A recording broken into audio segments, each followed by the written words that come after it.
Hey, this is Tracy Lewis with Stuff and Things with Winter is Coming Wednesday, episode 11.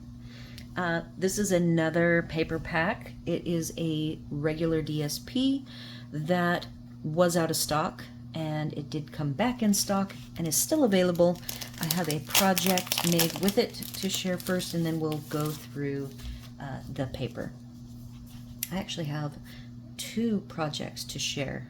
3, 4. So this is a shoebox swap, and I did a little adjusting of this one. I added from the autumn leaves some vellum, little spriggy looking, like pine looking sprigs is what I'm trying to say. I do not own this ribbon, but I will dig it up and put it on the supplies list. All of the supplies will be listed. I went ahead and took the layers minus this vertical stripe that I added and ran it through the brick distressed embossing folder. And I don't own this Pretty Peacock glimmery DSP or specialty paper, but I will dig it up, and hopefully it is. I have not checked its availability. I did use some non-Stampin' Up gems, and these are the festive pearls, as well as current sequins that I will add to the supplies list. The matte layer is just plain white, and then the base is Pretty Peacock. I've noticed this time around making these cards that I am doing a lot of colored bases, which is interesting. Some of them were provided to me. This one was not.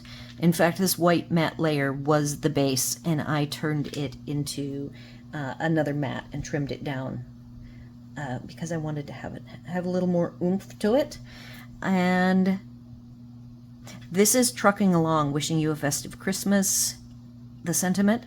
And I'm not sure about this must be a punch, so I will dig that up as well for the supplies list, which will be over on my blog.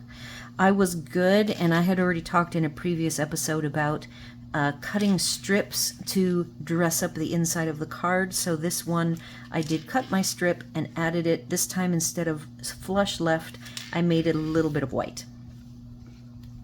So that is the first project. The envelope uses the Christmas classics, and you'll see there's a flaw here and a flaw here, and I am totally good with flaws on pretty much any part of my card that makes it look handmade, where it doesn't actually ruin the aesthetic of it. So that is the first one. The second and third one in class, these were one card. It was really heavy, lots of layers, very elaborate, and when I got home, I split it into 2. So this was not a shoebox swap. This was a card that had, so in fact, I'm going to show you all 3 projects together because we made a coordinating little box here that I will open up and share with you in a minute. I am still waiting for the PDFs. There's videos on the how-to on our Facebook group for this particular event, and I will add the PDFs. I will get them downloaded and add a link to them to this video, and then I'll probably make a note in my community blog over on Facebook, so you guys will all be notified once I get the PDFs for any of these project cards that we made. So on the project card, here's what it did. I'm going to see if I can replicate. It was a card with just one outer part. This was the outer piece, so you opened it, and I hope I'm right. It's one way or the other. I'm pretty sure this was on the outside. You open it up, and then you open it up. And I thought, okay, I think that I would like just as well to have the weight be a little bit less. I was worried, since I mail most of my cards, that it would be too heavy. And I thought it was beautiful as 2 individual cards. So here's where I cut a strip,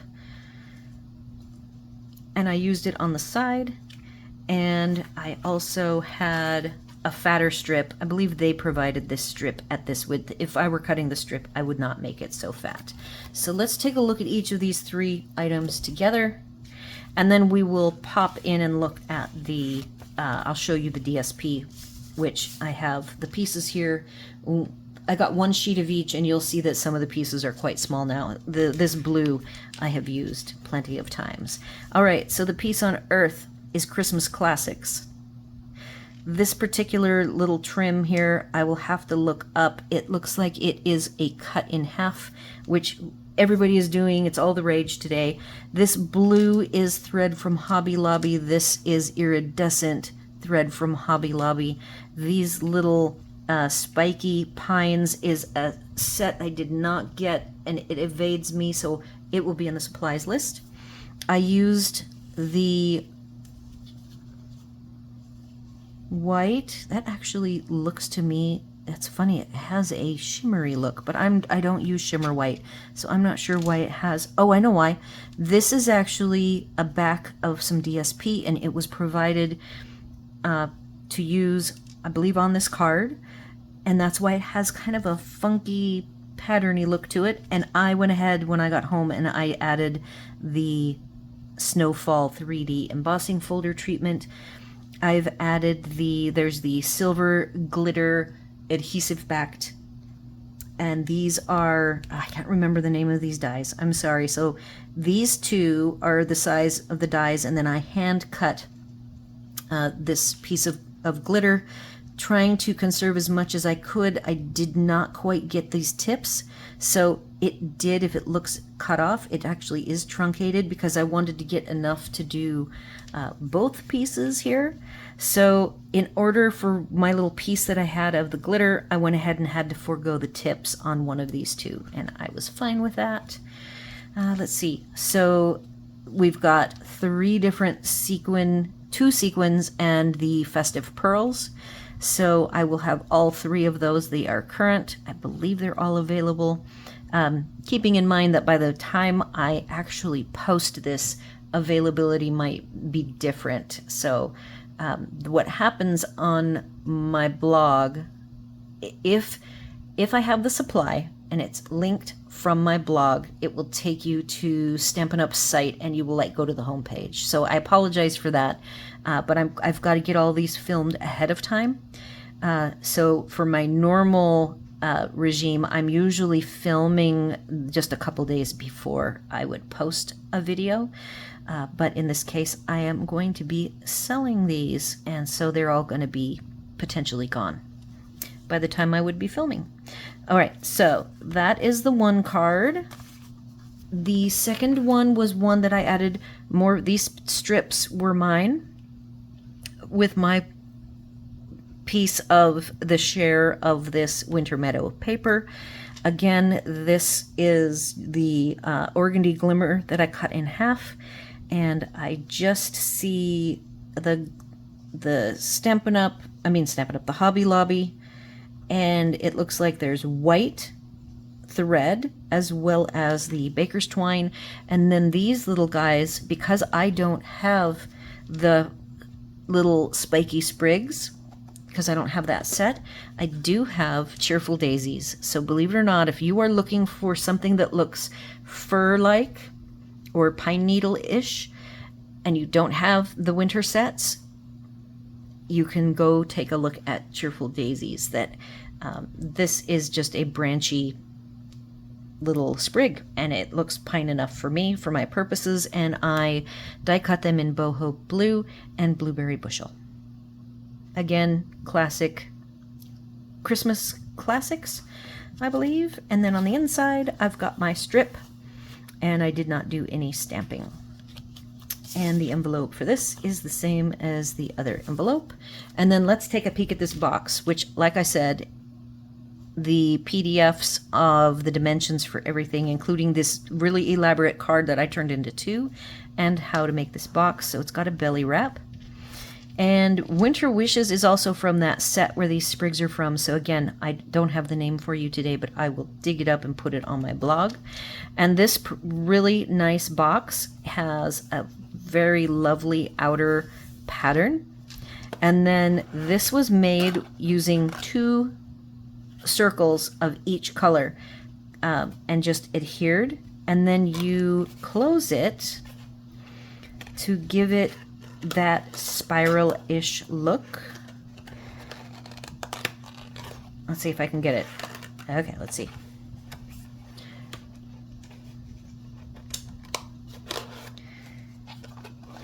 There we go. So there it is. And all these are 4 circles. And then on the inside, it's also lined. So I just think it's very sweet. The level of detail that this wonderful group of demonstrators who hosted the event that we went to, and it was just a group of demonstrators from North Carolina being hosted by a particular group. And they did a wonderful job on creating projects that I would call avid or wow. And those are the kinds of projects that I really love. Love, love, love. So those are the 4 projects, as I promised. And now I'm going to share the DSP, which I haven't even counted to make sure I have all of the designs. I need 6, and I see 6. All right. So this is the sheet. This is all I have left. I have used it, and I've got like a whole pile of cards still to make. So there's more chunks of this over in the to be done pile. And the back of it is that pattern that I told you when I looked at, here it is. When I looked at this, I'm like, what is that? It actually is this very, very soft, subtle. And look at the splatters. I'm doing lots of splattering at this time, as you saw a few episodes ago. All right, so then there's this pattern, which was used on the first of the 4 cards that I shared with you. And the back is a wonderful watercolor wash of Blueberry Bushel. We've got, looks like shaded spruce evergreen trees and a lovely green, pretty peacock, maybe some lost lagoon in there. I'm trying to see if there's any blue, but this is a very pretty page. Love this. It's large, so you're gonna have to carefully cut. That's why I haven't cut these down yet. This particular one with the trees I just showed you, I would happily cut this down into 6x6 squares, but knowing that I'm going to be making so many cards here in the next couple of days, I haven't cut into a lot of these papers because I don't know how I'm going to use them. The back of this beautiful Spriggy is Night of Navy with salt treatment in watercolor, which is a wonderful technique that I have known about for years and years. Love this particular grayscale with the deer. So again, careful cutting. I would not cut this into, because of the 3 deer, I would probably do 3 4x6s per side. And so once I get down to the wire with these cards, I will probably take the plunge and cut this into 6 4x6 pieces for making into cards. And then there's some beautiful berries, moody mauve, and shaded spruce in the back. Pretty peacock, probably, with a very, I don't know how they made the salt splats. This is like a treatment. It's like a resist, where when you throw salt on watercolor wash, it whooshes away.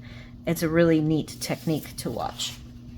All right, so that concludes this episode. Again, this is episode 11, and right now Winter Meadow is available, but by the time this gets put up, it might not be.